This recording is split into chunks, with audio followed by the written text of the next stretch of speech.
So first, let's talk about topic one. So finance really has, depending on how you want to split it, five pillars. You look at it and you go, oh, I just need the budget, or I just need the CFO, or I just need an accounting system, whatever. But really, you're solving for jobs that need to be done at every level of business and jobs that need to be done from the beginning to the end. So first is financial planning and strategy. So this is thinking through the basics of the business. How much money do you have? What are you going to do with it? Do you actually have a sense of the underlying business, or do you just see a product and then want to offer that product or that value to a customer? It's a question of the underlying assumptions and planning of the dollars and cents of the business. Second, not too exciting, but necessary, accounting and bookkeeping. Taxes happen. We have to do them. We need to make sure they're properly done. If you're a bookkeeper in the past, you should do it yourself because it's quick and it's easy. If you're not, the second you can pay someone, the better. Not because it's not because you couldn't do it, but because if it takes you 3 hours to do that, potentially poorly, or I could have you spend 3 hours doing sales, marketing, biz dev, and get more customers. You can easily pay the X dollars per hour for the bookkeeper. You can't go just make up the revenue.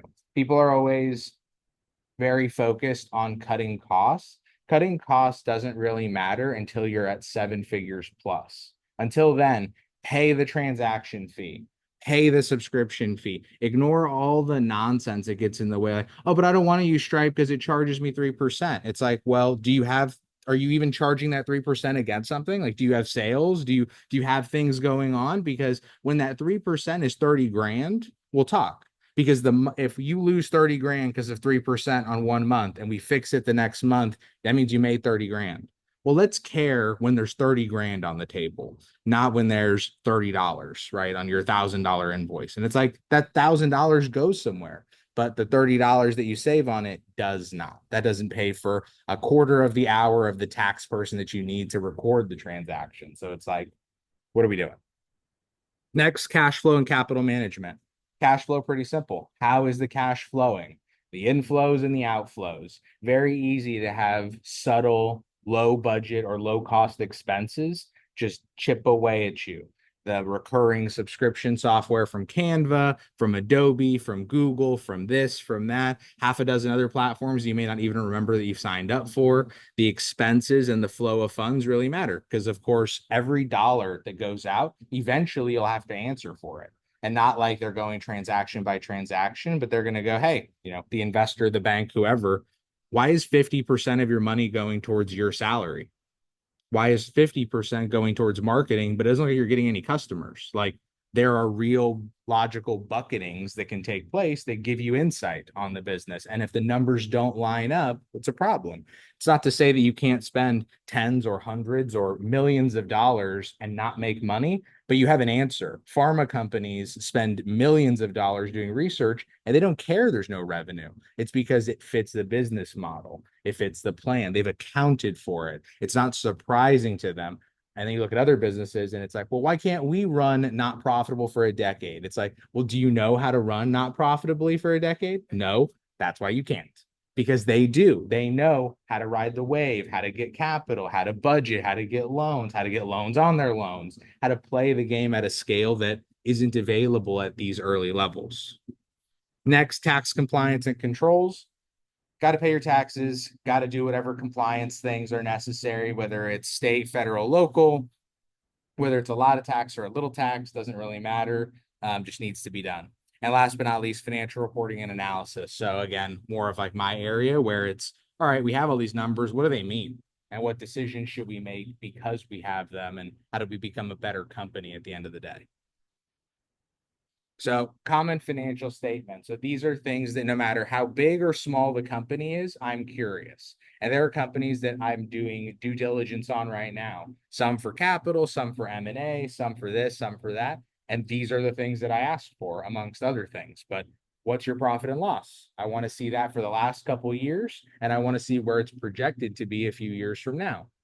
Your balance sheet, what are your assets, how much cash is on the books, how many loans and how much liability is out there. Notice you don't even have to get super specific. You can pull one or two key questions from each of these and go, all right, this tells me where this business is going. Cash flow statement. Where's your money going? Is it mostly outflows?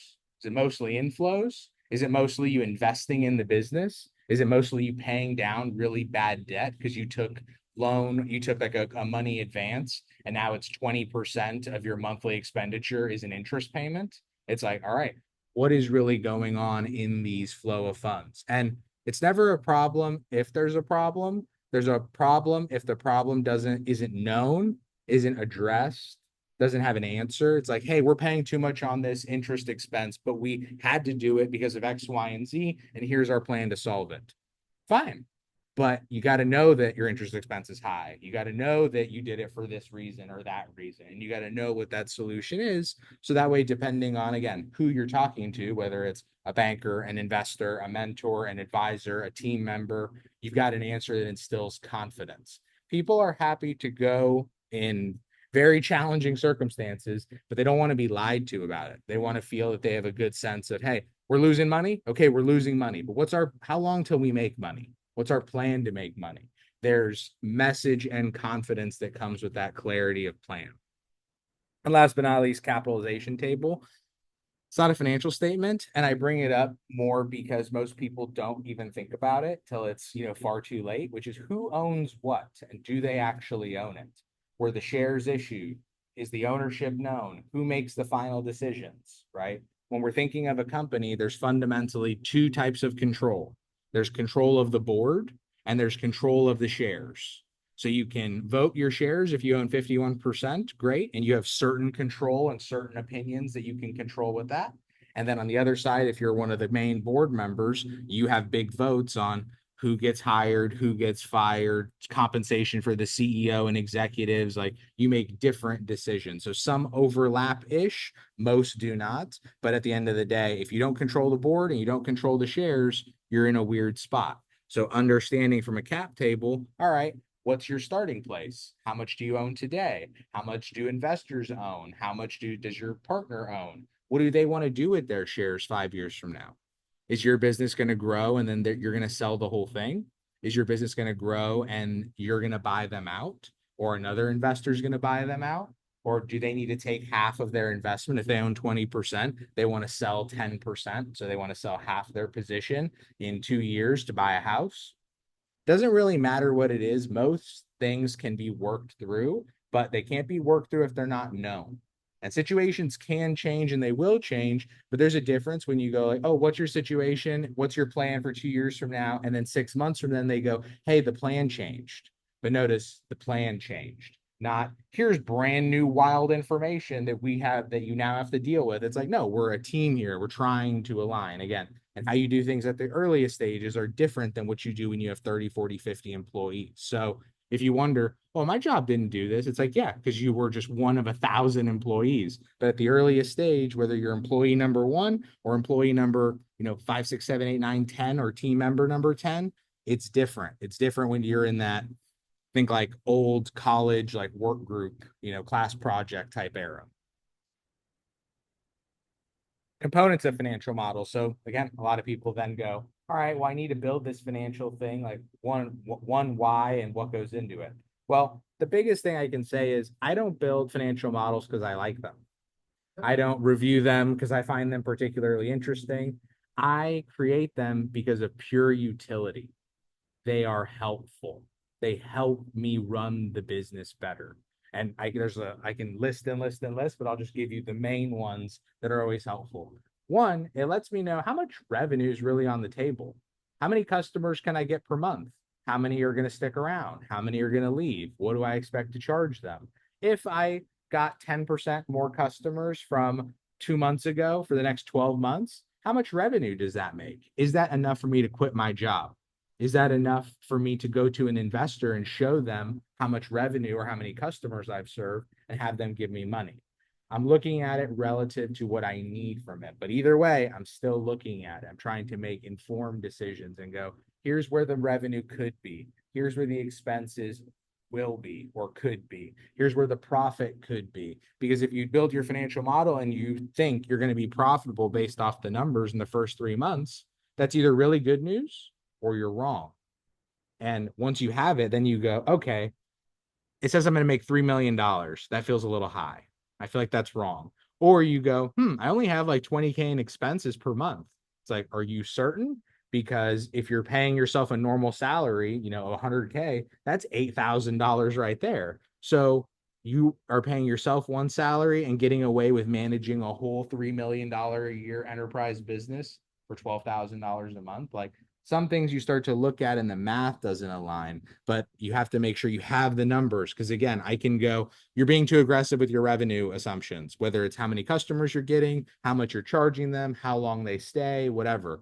But I don't know that unless you can show me a page that goes 12 customers, $1,000 a month. They're sticking here for 36 months. Boom, boom, boom. We can have like a real planning session, a real discussion.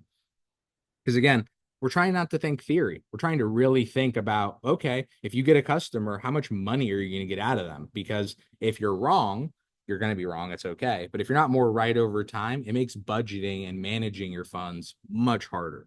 So when I'm building this model, I like to build all these components in because it helps me for my goals. One, revenue, expenses, and cash flow. I want to know how much money I'm making. I want to know what I project in terms of expenses across all my big departments, what it's going to cost me. And I want to know the cash flow. What's the net? Am I losing money every month? Am I making money? Is my retained earnings growing? Is my cash account growing? Am I planning for bigger investment? Like, what's going on with the money?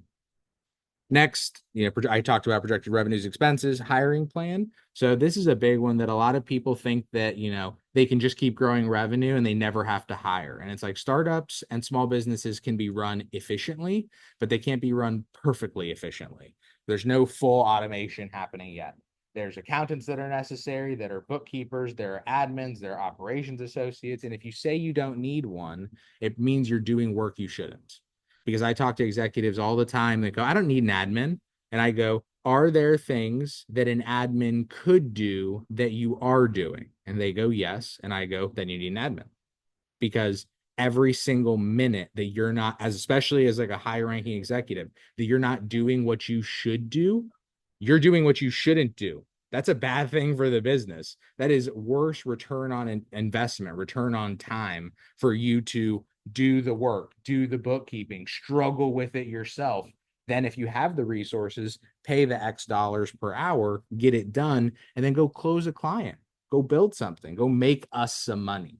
Again, it's very good to be, really conscientious of your expenses early, but it's way better from like a ratio perspective to put way more effort on making revenue. Because even if you make a decent amount of revenue and you really suck at managing expenses, air quotes, where it's like, Aaron, we're break even every month. Okay, well, how much money are you making? 20 grand. It's like, all right. So that means I have 20 grand that I could make if I help you just shave off your expenses one by one by one. Oh, now you made 1,000. Now you made 2,000 because we're just decreasing expenses. But notice I'm not making that revenue appear out of nowhere. It existed. And then we optimize the expenses. But there's no point in focusing on expenses if you don't have the revenue. The other example would be there's no point in focusing on product if you don't have demand. Product is interesting. Expenses are interesting. Thinking about who you want to hire and how much they're going to cost and what the timeline is and when it starts and when it ends, blah, blah, blah. It's very easy to get wrapped into that. But I much prefer to flip to the revenue tab and go, all right, let's assume we're in month one. What month do we make money? And the founder always gets nervous. And I go, come on. When are we public? When are we live? When do we have our first customers? When is the stripe getting hit? And they're like, 3 months from now. I go, great. Let's start there. And if it gets a month from now and we still don't see it and another month from now, we can delay. But notice we're making a delay. We're making a decision based off information. We're not just going, well, I mean, it's September. I hope we make money this year. It's like hope doesn't get you anywhere. A plan that evolves and changes, that's attacked aggressively, can work. But just wandering around, just generally it doesn't. The hiring plan, again, this is a big one because you can't run the business on your own more than likely, whether it's part-time people, full-time people, employees, contractors. And we chatted about this before. The distinction isn't always up to you. It's how you use them and how they're implemented and what the emails and tax records and everything else show. Because again, the government's not going to crush you now. They wait till you're big because that's when they notice you. And then they go, you have no employees, but you have this massive personnel expense. You have 500 contractors. That looks odd. It's like, then they go, wow, 40% of these people are supposed to be employees. And now you owe all those taxes. And then you do this. And you can see how things get nasty in a hurry, but they get nasty once it's a multi-million-dollar business. But the whole time they're working, notice they're happy. No, there's no, they hired a contractor versus an employee and then the business exploded. They just basically threw dynamite in the back seat and then just started driving faster. And they didn't know, and then they hit a curb. Then they found out real quick, right? So this is one of those, these little distinctions matter a lot. And then use of funds. Where is the money? Where is the money going? Because people need to understand, of course, where the money's going, whether you're an investor, whether you're the bank, whatever it might be, in order for us to, get a sense of what's going on in the business. Investor ready projection. So it really does depend on who your investor is, but fundamentally it's about, are you going to have to defend your business to somebody? If you're taking somebody's money, whether it's the banks or a grants or whatever, probably yes. If you're totally self-financing and never have to show anybody anything, you can kind of ignore this, but I would, because a good operator is going to use this anyway. So when I'm thinking of, again, those projections, 36 months of revenues, expenses, profit, month one, X users, X price, X dollars, X expenses. Okay. And then one by one by one, I go 36 months, in columns, and I add up each year. So I've got 36 months built out. I've got each one summarized as a year, and we have 3 years of financial projections. And people go like, well, I don't know how to use Excel. Well, you've got pen and paper. Write number one and write to 36 and tell me how many customers you're going to get month one. And then tell me how many month two and how month three. And then you write every single one of those down. I can break this down. We can do it in the sand if you need to. There is no excuse to not have financials and not have a sense, because you know how many customers you want and you know how much you charge. The end. It's really all, how many per month?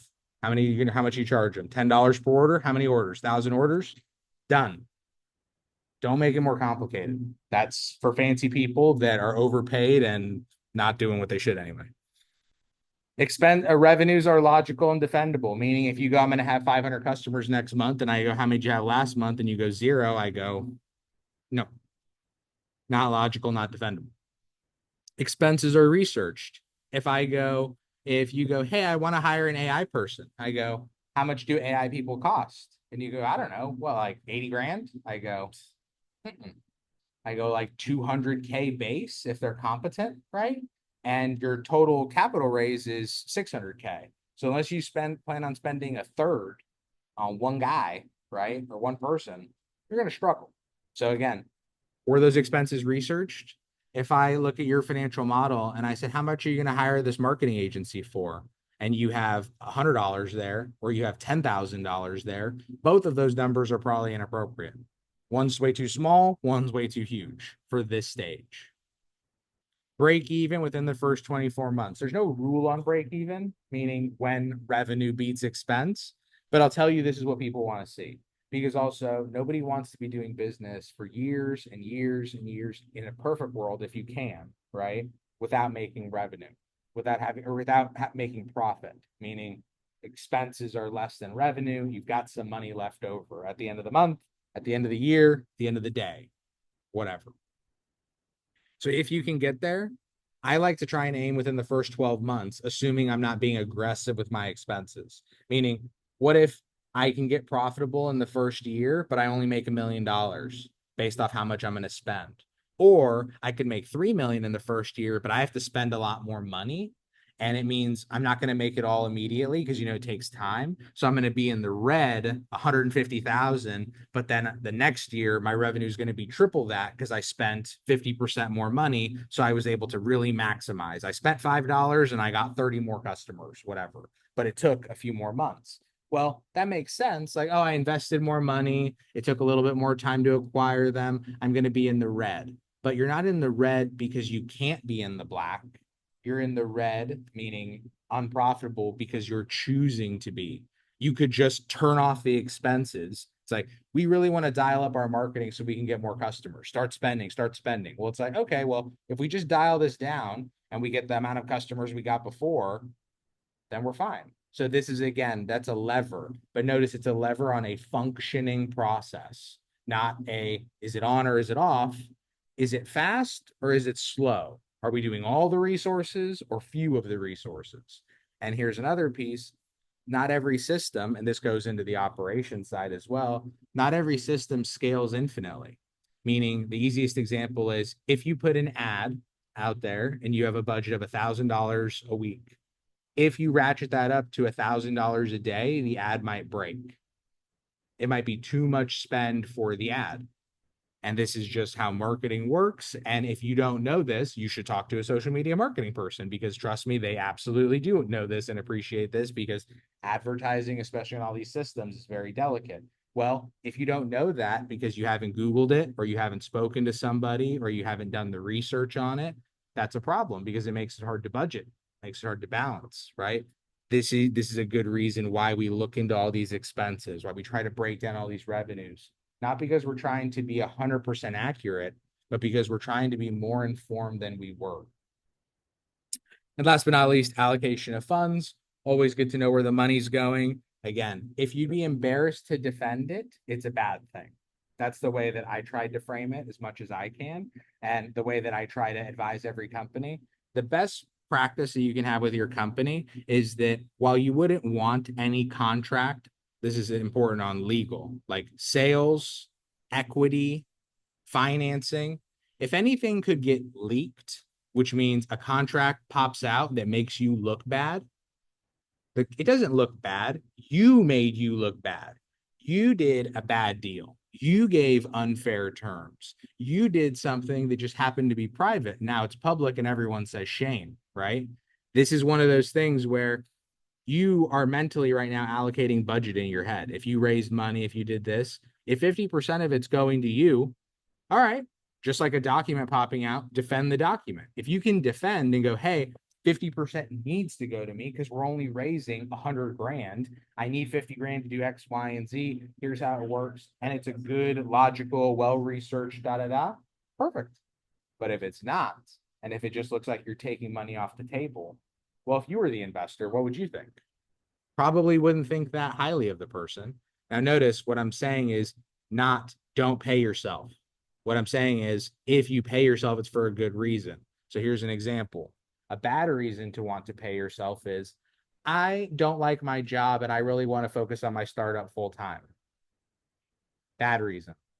Good reason is, hey, we're getting a lot of customer interest and a lot of sales demand, but I can't make these sales calls if I'm working my corporate job.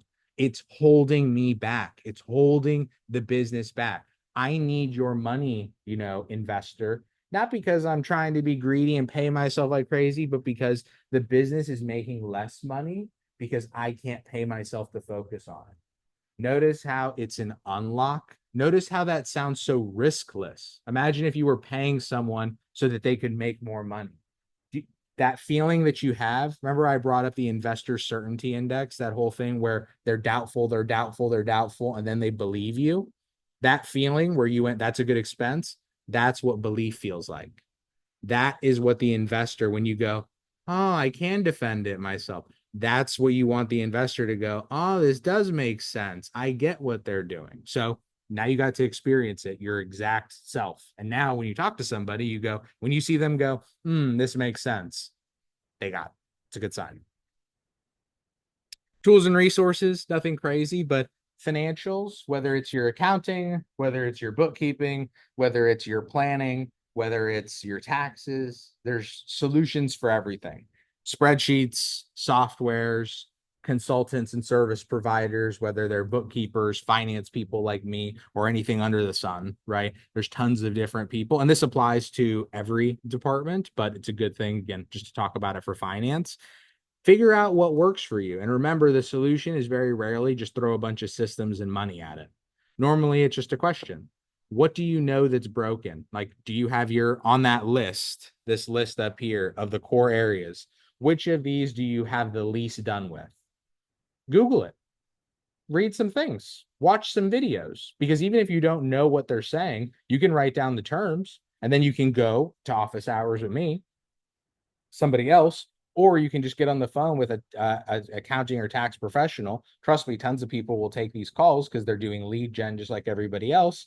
You can get on and ask them and say, hey, I think this, or I haven't done my bookkeeping ever. I don't even know where to begin. Trust me, there's a bookkeeper that will gladly explain what needs to happen and what you need to do. And then you know what I would do? I'd go talk to three. And I'd go, what's the same amongst all of them? Because, oh, they all said I need to reconcile this, this, and this, but this one brought up this other thing. Is it because they're smart, or is it because they're trying to take advantage of me? Now, notice I'm not presuming the answer, but I'm at least asking the question. But if I only talk to that person and they said, oh, yeah, you need to reconcile this and that, if I don't talk to anybody else, that's my only data point. That's my whole world. And surprise, surprise, that you make a bad decision. Now, remember, this applies to everything. So if you talk to one lawyer, if you talk to one tax person, if you talk to one finance person, if you talk to anybody that's one, it's a bad data point because you have no way, literally, to connect the dots. This is why I'm always a fan of fives, the tens, the 20s, because chats also don't need to be hours long to be meaningful. I do. You have been in a conversation and within the first 10 minutes been able to tell if the person was smart. Judge your calls like that. Have 20-minute calls with people. If you don't think they're smart in the first 10 minutes, probably not, right? It's probably a good sign. And guess what? Do that 100 times. 50 of the calls are going to be a waste. But let's be honest. Were you really going to use the time that you spent on those calls better? Was it going to be better than getting the other 50 that were worth it? If I told you you could waste half your day, but the other half of the day is perfectly utilized, wouldn't that be good? Because I bet you probably feel internally, even if you're working on stuff, that you're making less than half the progress per day than you want, right? What if you could just get more progress out of the day by having the right people around you, the right service providers, the right ideas? And sometimes you're going to have to eat a bunch of calls that don't go anywhere, but eventually they do. And you find the right people, and then the business changes. Businesses don't change by like leaps and bounds. They change inch by inch. And then there's one day where it just kind of, you go from being in the dark to being in the light, and you only moved an inch, but the whole business is different, whether it's the revenue, the positioning, how the market perceives you, whatever else. Setting up your finances. So here's just a super quick step-by-step. These are the things that I think about whenever I'm setting up finances. This is my like mental checklist. First, financial projections and budget. Why first? Well, because I typically don't spin up a bunch of work unless it's worth it. So if I have a business idea, one of the first questions is, all right, how many people, how many sales, how much revenue, how much do I think it's going to cost to facilitate, right? I got on the phone literally yesterday with a buddy of mine that's a developer to pitch him an idea.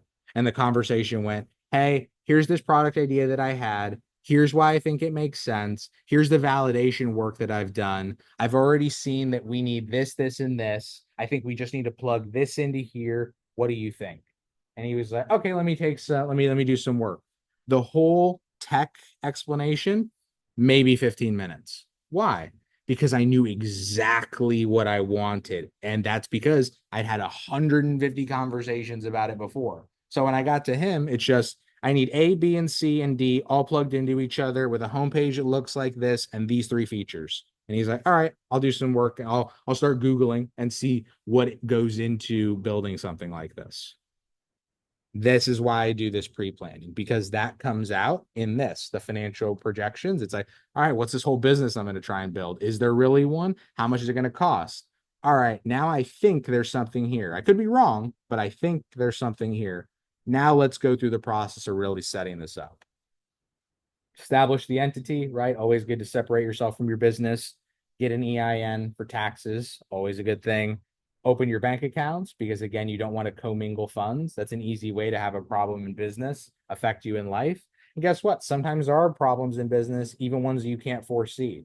It's far better that you had a business that had 50 grand in the account that you got sued and something blew up, and that's the end of it.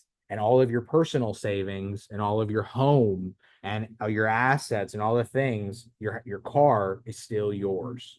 It doesn't seem like a win. You're like, oh my God, I lost 50 grand. Yeah, but what if you lost 50 grand and your house? That's a very different conversation. And unfortunately, again, it's very easy to just focus on, but I don't want to. It's like, listen, this is why we have to separate things for risk, measures. Fifth, implement financial controls and cash flow management. This is the easiest example is how many people have access to the bank account? Is it just you? Or is it you and three other team members? Are they all on one card so you can't tell who spent what? Or does each person have their own card? Do they have to submit an expense, meaning get approval for it before they can spend it? Or can they spend and then get reimbursed? Notice all of these things come up and they seem like such small decisions because you just kind of make them ad hoc as you're doing them. But if you don't document them over time and then set up a good process, it becomes hard. Now, a lot of these are pretty standard as far as like simple things to do, like not giving everybody in your company access to the card, et cetera, et cetera. But it's a good priority and something good to take, a good measure of early on.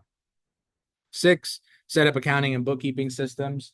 Typically, I just have the finance person, whether it's myself or a bookkeeper or a tax person, do that. That way it's done right from the beginning to avoid complications. 7, invoicing and payments. Always good to be able to collect money and pay money. 8, ensure tax and other compliance. So, for example, some people sell goods. Goods have sales tax. Consulting services don't have sales tax, right? Now, what states are you in? Do you know what the phrase tax nexus means? Which means if you're selling enough or making enough money in another state, you actually have to register and pay taxes in that state, right? So these are things that, again, you don't think about, but if you're talking to the right tax consultant or tax advisor, they will, because they're going to go, what states do you do business in? And you're going to go, why? Because again, you don't know. They're going to go, oh, well, if you do material business in other states, you have this thing called tax nexus. And notice you asked a question, but you got some knowledge and it came about because you watched a YouTube video that said something tax nexus. And you go, I have no idea what that means. But then you brought it to the right person, you asked the question, the explanation makes total sense. If you make enough money in someone's state, they want a piece of it. Pretty easy to get. But also, if you hadn't heard tax nexus until right now, how easy is it to glance over all that stuff? Never is going to come up unless you proactively seek the knowledge in this way. 9, create financial projections and budget. You wonder why this happens twice. It happens twice because this is a more informed one, first of all, because notice I've done a bunch of stuff between now and then. But the other one is this is more thorough based off of what I know now. Because before I was basing it off what I think this business could be. It was like a validation exercise.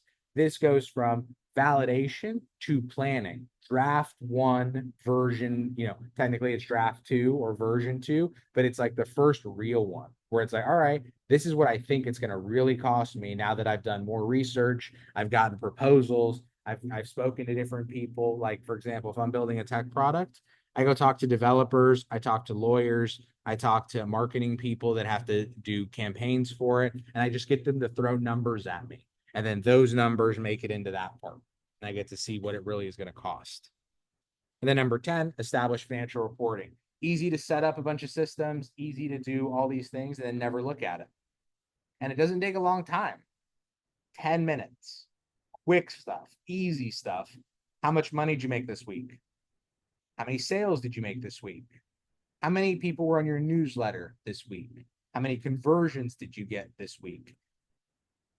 3, 5, 10, whatever. We talked about this on the KPI thing, right? These KPIs can be very material and they don't take a ton of time, especially if you have your systems. My financial review takes about a half hour every week. And it's literally most of my time is spent on QuickBooks because it's just, all right, where are my invoices? Okay, cool. Where's the cash flow this week? Great. How do I feel about revenue year to date? Okay, cool. Now for like the 3 or 4 or 5 things that are outside of QuickBooks, log into those accounts, check those things, done. And it's not because I set up this fully crazy automated system. It's like, no, I just have like the 3 or 4 systems that work and I know what I want out of each. And then I have a schedule literally on my calendar on Fridays and it just goes, check this, check this, check this. It's like, great. even I can follow that, right? That there's a good what's it? You should always seek to make something idiot proof, but be worried because the world can always build a better idiot, right? And that applies even to you, which means me as well. So for me, it's like I'm a big fan of make the instructions simple. Assume you're gonna forget, assume you're confused, assume you don't remember anything. Because if you do that, when you need it, you'll have the info. But if you don't, if you're arrogant, right? If you're like, oh, I'll remember, I got it, that's how you have problems. Operations. So operations, there's really two sides that I like to focus on materially. One is making your business run how you want, not how it should. Notice there's no should. Should doesn't mean anything to me. Want means something because you're the one that owns, right? You're the one that decides. So what do you want out of it? And second is improving inefficiencies towards a goal. And what does that mean? It means, okay, tell me what you want. I want to be a millionaire. I want this. I want that. All right. Are we making decisions every day for your business that help towards that goal? If your goal is to sell the business, the things you do every day are different than you having oh, Aaron, all I want to do is have a once a week meeting with the COO of my business and get a report. That's my end goal. I want to own it for forever. I never want to sell. I just want to make money on it, but I want to put somebody else in charge and let it work. Both of those are successful, amazing businesses. But how you get to each one, what you do on the days before, very different. Different money, different time, different people. And it's okay that they change, but it's not okay if you don't know where you're aiming at to start. And if you don't know, you're like, Aaron, I don't know where I want to go. Pick the least offensive one. Pick one. It's like if you had to pick between selling your company or keeping it forever, what would you want? I don't know. I think I want to keep it. Great. Let's just build for that because we can always adjust the other way. But if we sit in this middle and make bad decisions, think we need to go left, but then make decisions to go right, you can see how the business gets out of whack. And then you'll feel it's out of whack and you won't know why. It's like it's better to decide to go left, and then go, you know what? I don't like this direction. I'm going to go the other way. Because then you make a conscious decision, not just, I feel lost. I don't know what I'm doing, which a lot of founders find themselves in, especially pre-product market fit, or for us, more customer solution fit. Again, the customer going, wow, this is great, right? Whatever product that you bought, and the second you bought it, you told somebody about it, that is customer solution fit. The one where you're like, oh, this is perfect. This is exactly what I needed. Customer solution fit. So this slide was from before, but again, still super material. What do you want from your life, from your business, right? Do you want to be super rich, super famous? Sure. Do you want to change the world? Do you want to be the people that you see on Miami Beach and you're like, what do you do? Like, and you're like the undercover millionaire, right? Where they're flexing, but you go like, what do you do? And they always have some vague answer. It's like, yeah, but these things need to be built towards, right? And you got to have an answer. And again, answers can change, but answers need to be decided. You're like, Aaron, I don't know. 3, 2, 1, pick one. We're going to go with that one. And then we proceed. Step-by-step setting goals. So again, this one came up before as well, but it's important. I want to encourage, if you haven't done this, do it. And if you did it before, update it. And it's set your goals. And then remember, just like anything, your business is never done.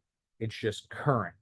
It's a new kind of word I want to put in your head, which is, have I reviewed all my financials to date? Notice your financials aren't done, but you're just current on your financials. You're not behind, right? Current is the opposite of behind. It's present. It's I'm caught up, right? This is a good example of you're never done with your vision or your goals, your short-term stuff, your long-term. You're just current on it. And if you haven't, for example, set your long-term goal, you're just behind. But guess what? Once you set your goal, you're current. And then in 3 months, you review it again. And if you're in month 4, you're behind. Come on, review your goal. Now you're current. But notice it's not past and done. It's past and ready. So long term, what do you want for your life? What is the full value you want to provide? The example here is always Amazon. Bezos thought about the long game a long time ago, and then he happily sold books. Why? Because he was focused on that first part, making money. He knew if I just keep stacking money every single day, I'm going to have investors. I'm going to have cash flow. I'm going to have assets. I'm going to have the things that I need to be successful. And then he just barreled in on that. And I can guarantee you, especially when things started to go well, how many people do you think pitched him distractions? The same type of distractions that you probably get pitched or interrupted with all the time. And how much more exciting, being honest, were his distractions than ours? People were pitching him crazy stuff, and he told them to go to hell. So what does that mean for us? It means that all these little things, oh, but what if, or but could you? No, no, there's no what if, there's no could I. Here's what I'm doing. You don't like it? Guess what? You're not my target audience. It's unfortunate because if you were, you'd get a lot of value out of this, but you're not. Next, this is the part of not bending to the customer. Now, notice there's a difference between not listening and not bending. If this was the right customer and the wrong offering, that'd be on me. But if, and again, it's what I've told you, if you've pitched your product to one audience and they love it immediately, and you pitch it to another and they're super defensive or they hate it, well, if you already got a win, then it's just the audience. It's not the pitch. This is the same thing. Short term. Again, short term means different things to different people. If you wonder how short, go shorter. My short term, typically how I look at stuff is I think of things because I'm a total dork and like video game stuff because that's what I did when I was younger. And in video games, you had something called dailies, which are just the daily tasks that you do that keep your character current. Let's think about it like that. So guess what? If you look at my to-do list, it says dailies.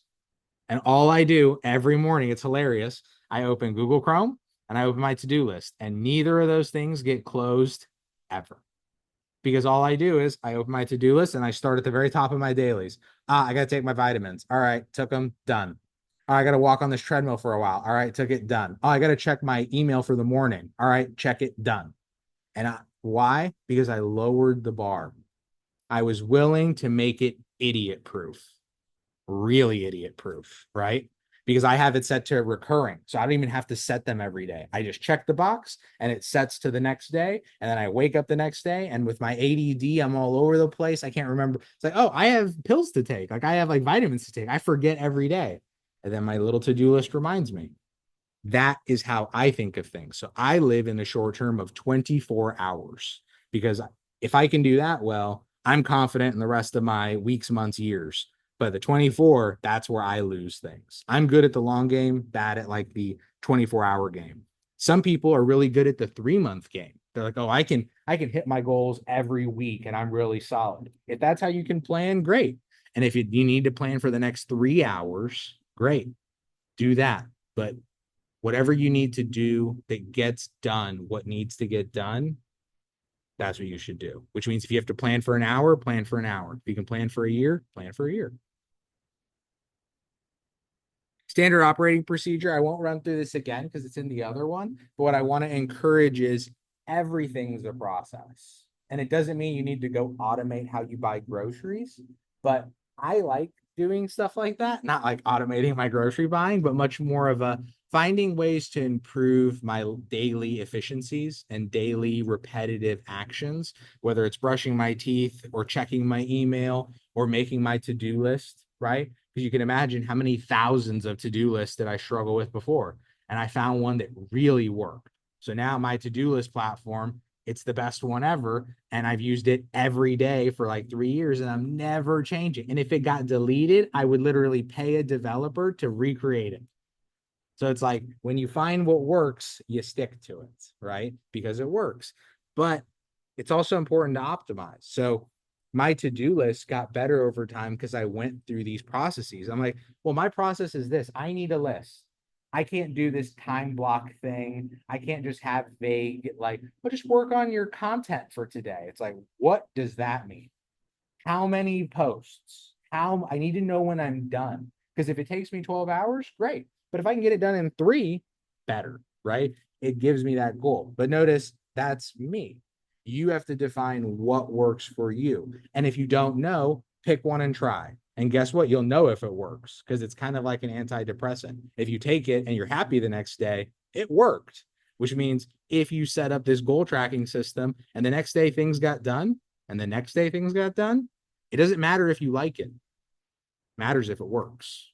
Because trust me, I've done this. If you have the best system that you love and you never get anything done, you end up hating the system.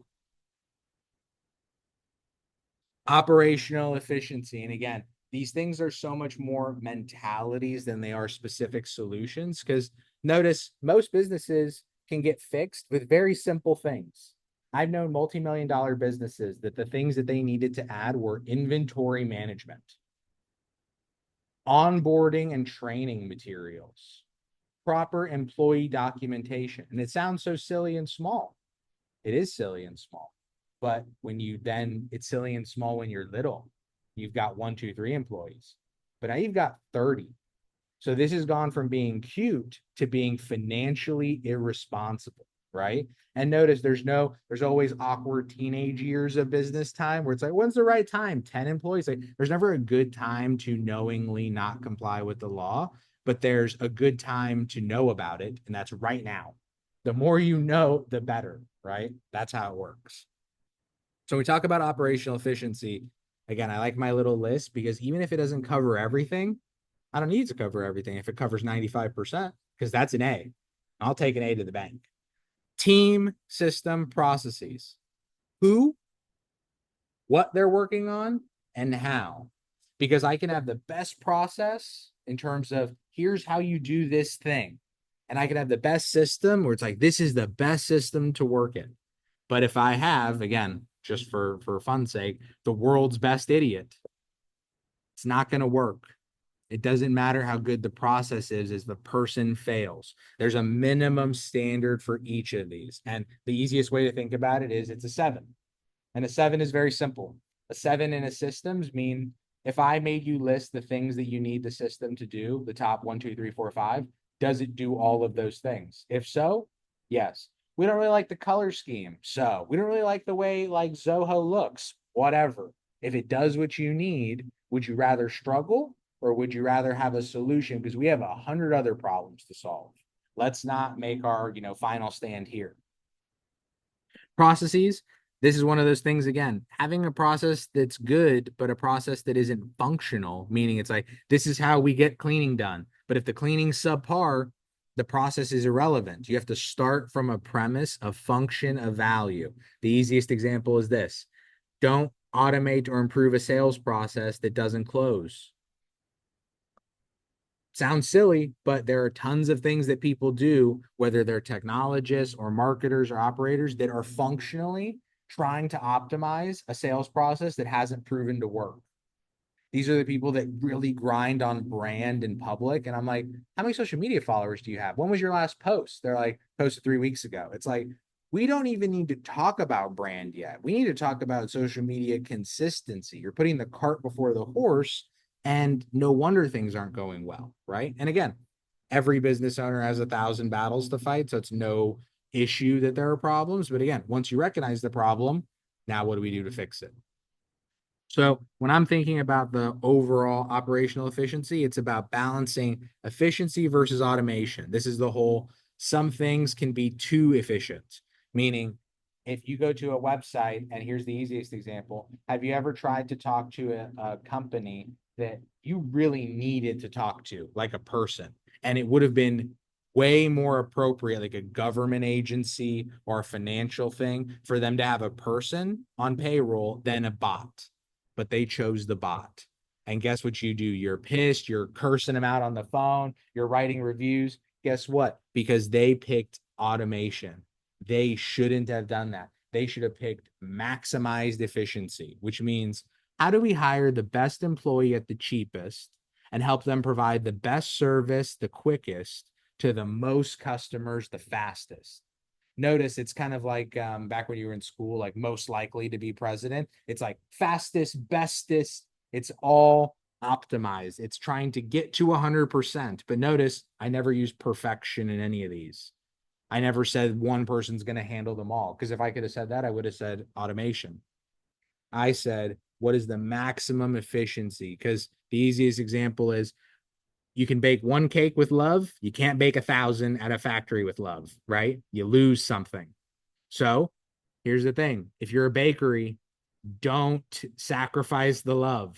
But if it's just one of the things you do, if it's a back end thing for to keep cake in the break room for employees, guess what? It's like, okay, well, are employees happy with a 7 out of 10 cake? Because if so, and that saves us 50 grand a year, we should do that. But notice I didn't start with an answer. I started with a question. What type of business am I? What type of process is this to me? Is it valuable enough that I should keep the little TLC part, or should I automate the whole thing away? This is, again, in so much of startups is critical thinking, which critical thinking means critical questions. Hard hitting, deep. Sometimes they come off mean, but they're not designed to be. It's kind of like you correct a child and look at your business like a child, not you. You correct a child not because you don't like the child, it's because you want what's best for it, right? So in the same way, you have to look at your business and go, damn, my accounting sucks.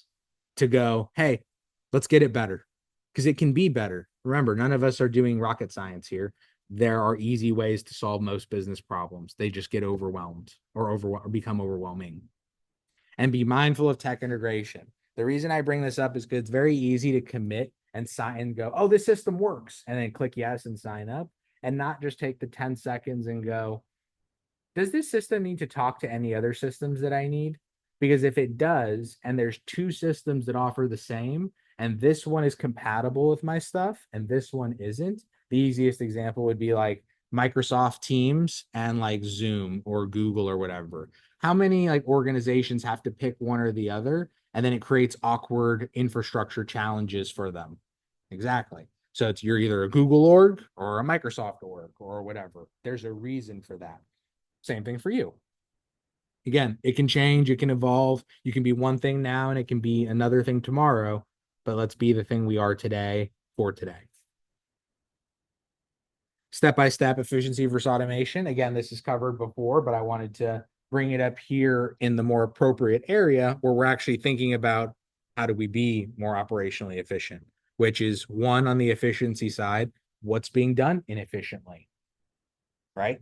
Is there a documented process for the job? If the job can't be handed off to somebody, you're missing the greatest efficiency gained is when you're not doing it. And it's being done as if you were. That is a super critical point. It's again finishing the sentence, because here's the example. You create a statement or a process, you hand it to the intern, they do it wrong.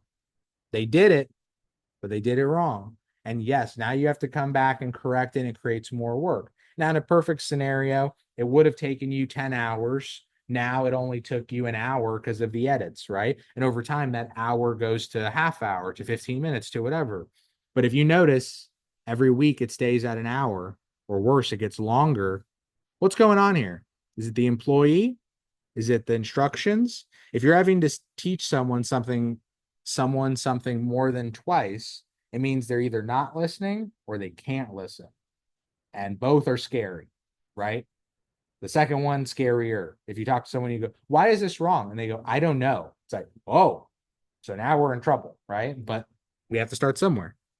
So if the first thing, if someone else can do it, that's better than tech integration. That's better than the most advanced tech, is if you write it in pen and paper, how to sell, how to do outreach, how to close, how to do whatever, and you hand it to someone and they just do it themselves. Because if that process is worth being done at this stage, it's worth being done by either you or being done well by somebody that you're overseeing. And then automation, similar to the other one, but much higher degree, because again, the automation happens consistently, quickly when you're not there, which is the process proven? Because here's the easy hyperbole example. If you have a process for quoting insurance and it's only kind of proven, and then we automate it and we have a bunch of people apply, bad outcome, right? Same scenario applies, but again, it's obvious when you look at it from a certain type of business, less obvious when you apply it to you. So again, easy example. If your sales process, meaning how you do outreach, isn't consistent, you should not try to automate it, because better time is spent, or time is better spent making it work, going from, hey, this hits 3 out of 10, 4 out of 10, 5 out of 10, 8 out of 10, as high as you can get it. It's the kind of give me your best, like your true best, and then automate that, because it doesn't seem like much. It's like, yeah, Aaron, what's the point of going from like 50% to 70%? Well, when it's 10 customers, nothing. But when it's 10,000 customers, everything. That's your whole profit for the year that you just threw away because you didn't want to spend the extra 3 hours on it.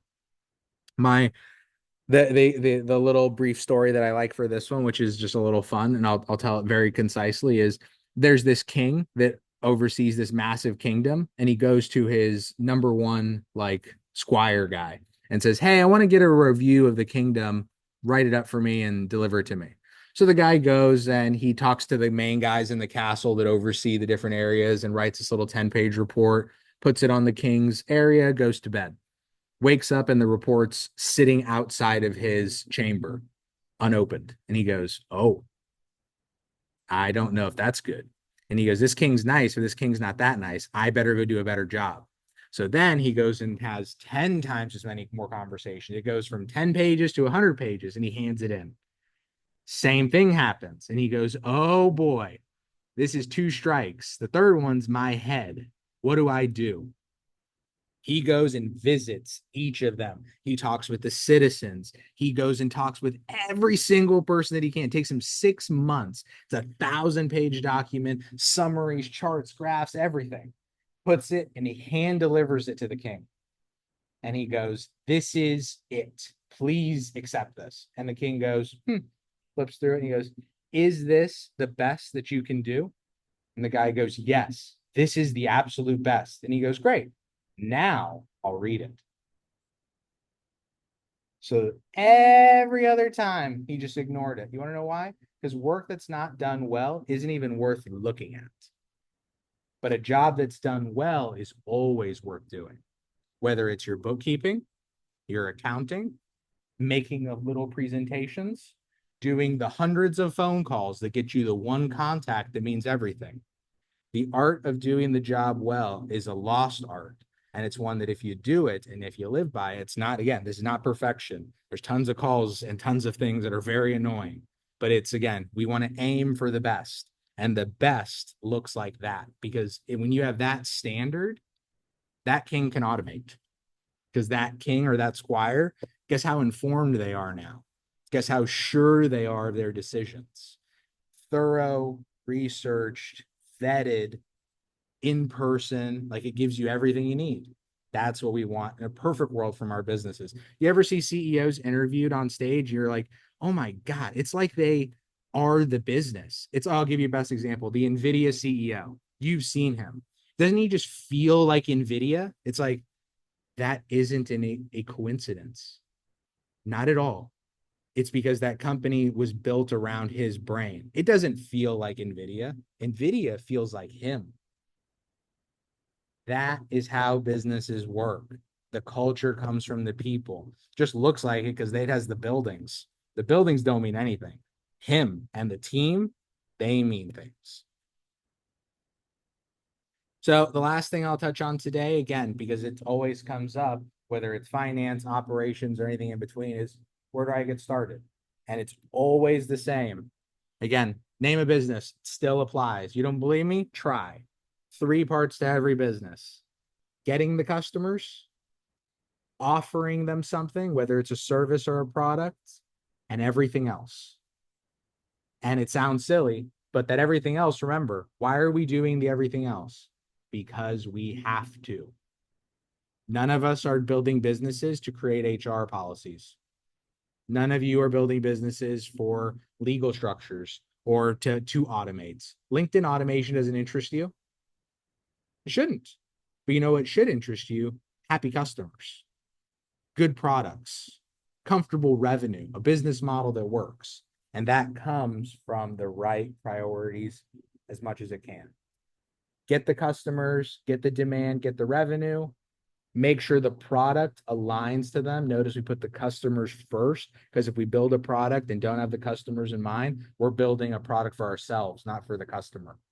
And then the last is, all right, legal, HR, compliance, operations. Are we doing the stuff that protects us, that keeps us safe in the business world?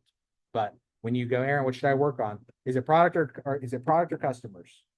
Because we only talk about those things unless we have to talk about something else. And if we have to, it's like, oh, it's tax season. Great. Finance, finance, finance. Okay, can we stop talking about this? This is boring. Let's get back to making money now. Okay, boom. Product, customers. Week 6.